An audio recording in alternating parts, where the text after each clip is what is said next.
One of the things that we have found in our research is that women in Latin America are being incarcerated at an alarming rate for drug policy offenses.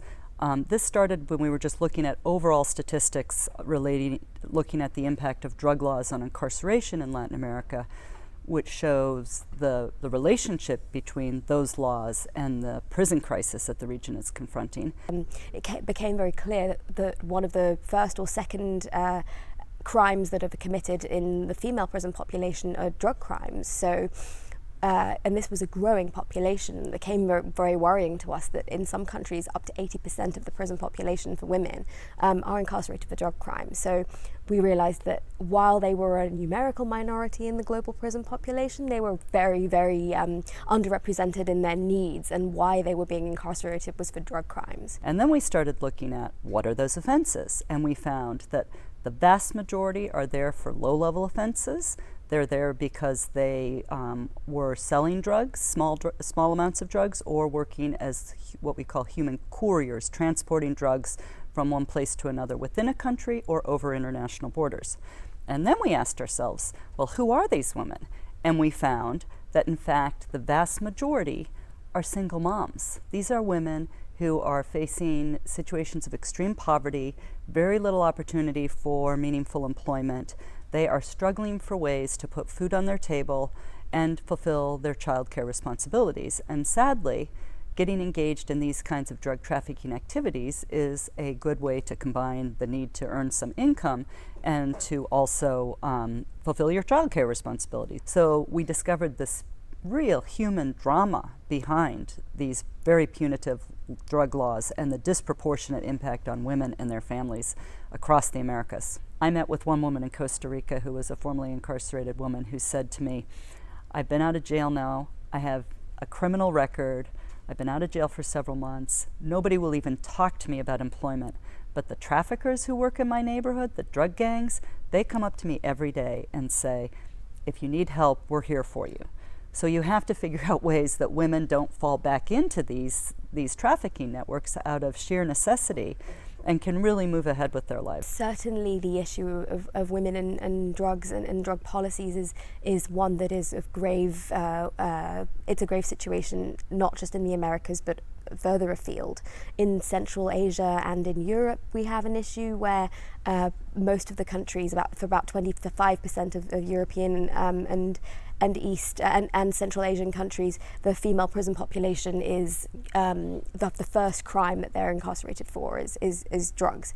And so then we looked at Asia, where drug laws can be very punitive, and there really are there's absolutely no drug policy that incorporates a gender perspective, which means that women are going to prison for low-level, non-violent crimes. One of our main interests is the impact the policies have had on certain sectors of the population in Jamaica, because we have in almost all the cities, and especially the capital, areas which are ruled, because literally they are ruled by drug lords, but they are called in Jamaica dons, and they are like dictators within their areas.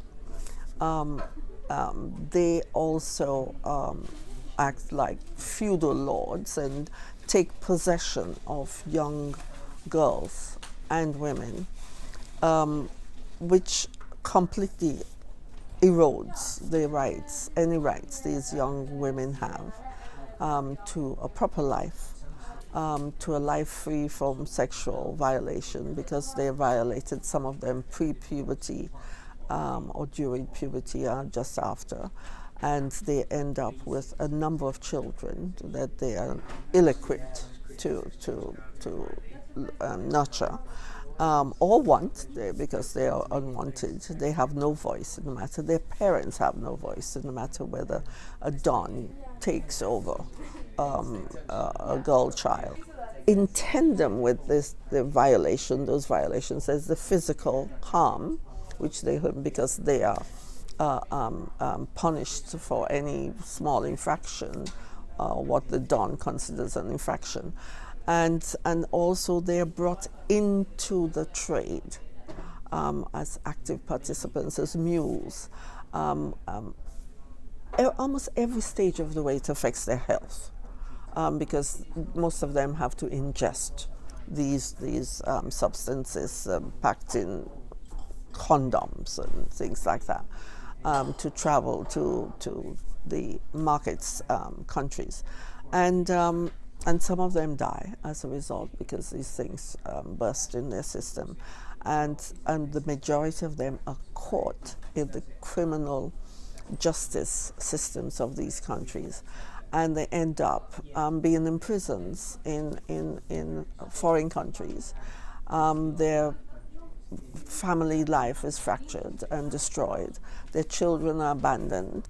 I think that there are countries that are realising that there's absolutely no value in incarcerating women for low-level crimes, and that if they were bolstered in their opportunities, then they could make a contribution to society, and they would be able to be empowered to take care of their children and keep them in school. There are more and more examples of ways in which people are taking an alternative approach.